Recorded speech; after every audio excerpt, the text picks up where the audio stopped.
यहाँ म काठमाडौँ सम्पूर्ण क्षेत्रको मत परिणामहरू देखाउन गइरहेको छु।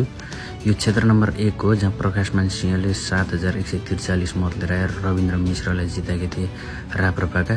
यहाँ रासोपाले पनि उम्मेदवार उठाएको थियो पुकार बम, जसको 4000 मत आएको थियो। रमेश खरेल आफ्नै पार्टीमा बाट उठेका थिए यहाँ, र नयाँ जुत्दा पुरानाकै जित भयो। क्षेत्र नम्बर 2 मा शोभिता गौतम रासोपाबाट यहाँ जित हासिल गरेकी थिइन् भने अब अर्कोमा पनि सायद उनी नै आउने सम्भावना छ। क्षेत्र नम्बर 3 मा सन्तोष चालिसे काङ्ग्रेसका थिए, उनले विजय हासिल गरेका थिए भने यहाँ राष्ट्रिय प्रजातन्त्र पार्टीका गणेश गिरीको 2500 र रासोपाको 5000 आएको थियो।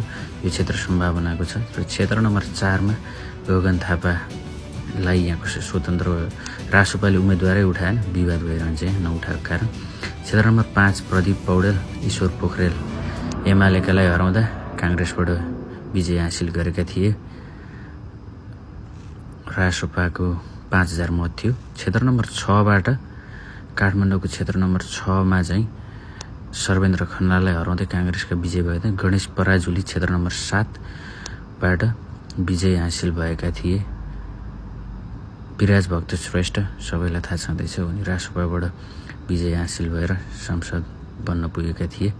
कृष्ण गोपाल श्रेष्ठ क्षेत्र नम्बर 9 बाट 11000 मत लिएर आएर रासोपाका 10000 मत आएको थियो भने यहाँ झिनो मतान्तरले एमाले जित हासिल गरेको थियो भने क्षेत्र नम्बर 10 मा काङ्ग्रेसका राजेन्द्र कुमार केसीले 14000 मत ल्याएका थिए भने रासोपाको 7000 थियो।